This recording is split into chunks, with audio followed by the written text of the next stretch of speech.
Hello, அனைவருக்கும் வணக்கம். பெரியவர் முதல் சிறியவர் வரை கேட்க படிக்க மனம் விரும்பும் கதைகள். இதோ கதைக்குள்ள போவோமா? முன்னொரு காலத்தில் ஜப்பான் நாட்டில் சட்டம் ஒன்று நடைமுறையில் இருந்தது. அதாவது வேலை செய்ய முடியாத முதுமை பருவத்தின் அடையும் வயதானவர்கள் தூக்கி சென்று மலைப்பகுதியில் விட்டுவிட வேண்டும்.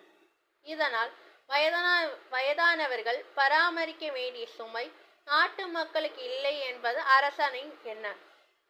அந்த சட்டம் நடைமுறையில் இருந்தபோது ஒரு தந்தையும் மகனும் ஒருவருக்கு ஒருவர் மிக பாசமாக இருந்தார்கள்.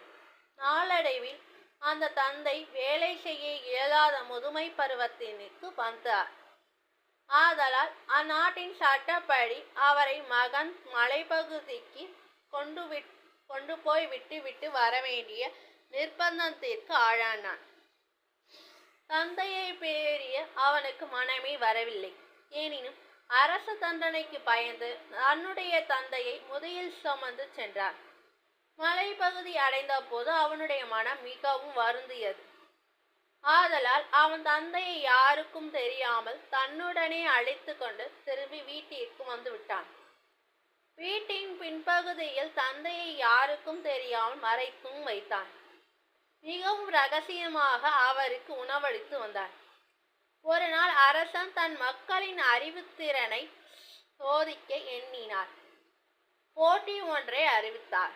சாம்பலால் திரிக்கப்பட்ட கயிறினை கொண்டு வர வேண்டும் என்பதே அப்போட்டியாகும். போட்டியை கேட்டதும் எல்லோருக்கும் சாம்பலால் எவ்வாறு கயிறு திரிக்க இயலும் என்று எண்ணினார்கள். அந்த மகன் தன் தந்தையிடம் தெரிவித்தான். போட்டியை கேட்ட தந்தை பெரிய தாம்பாளத்தில் கயிறு வைத்து முறுக்கி வைத்து அதை எரிய செய்தால் சாம்பலால் திரித்த கயிறு கிடைக்கும். மகனும் தந்தை கூறியபடி தாம்பாளத்தில் கயிறு வைத்து எரித்தான்.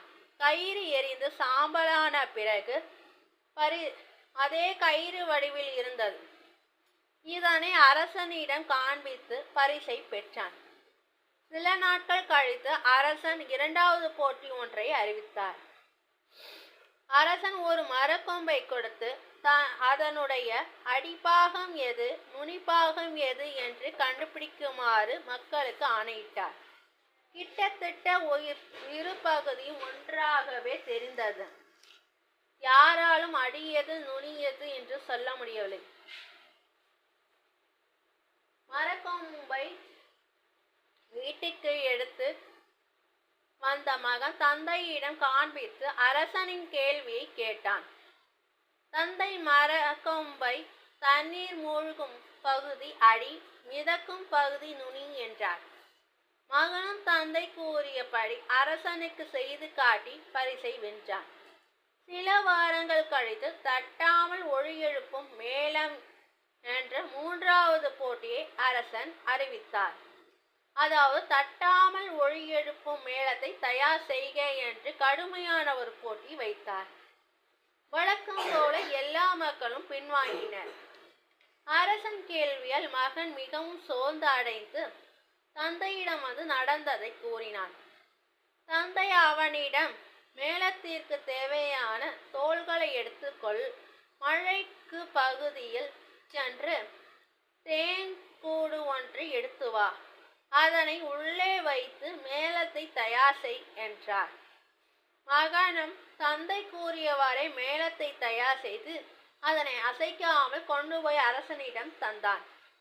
அரசன் மேளத்தை கையில் எடுத்து மேளத்தை அசைந்தார். மேளத்தின் உள்ளே இருந்து தேனீக்கள் அங்கும் இங்கும் பறந்தன. இதனால் மேளத்தில் தட்டாமல் ஒளி உண்டானது. இதனை கண்ட அரசன், உன்னால் மட்டும் எப்படி 3 கேள்விக்கும் பதில் செய்து காமிக்க முடிந்தது என்று கேட்டார். அரசே, உங்களுடைய கேள்விகளுக்கு விடை காணும் அளவிற்கு எனக்கு அனுபவம் கிடையாது. என்னுடைய வயதான தந்தை தான் என்னுடன் இருக்கிறார். அவர் மூலமே எனக்கு உங்களது கேள்விக்கு பதில் கிடைத்தது. இளைஞனின் பதில் அரசனுக்கு நெகிழ வைத்தது. சிக்கலான பிரச்சனைகளுக்கு தீர்வு செய்ய வயதானவர்களுக்கு அனுபவம் உதவியாக இருக்கும் என்பதை அன்றுதான் அரசன் உணர்ந்தார். உடனடியாக அரசன் அந்த சட்டத்தை உடைத்தார். இனி யாரும் மலைப்பகுதிக்கு வயதானவர்களை அனுப்ப வேண்டியதில்லை, எல்லோரும் அவரவரிடமே வைத்துக் கொள்ளலாம் என்று அறிவித்தார். இந்த சட்டத்தால் மக்கள் மகிழ்ச்சி அடைந்தனர். அனுபவ அறிவு என்றைக்கும் விலை மதிப்பில்லாதது ஒன்று. வயதான பெரியவர்கள் வீட்டில் இருப்பதே நமக்கு இறைவன் கொடுத்த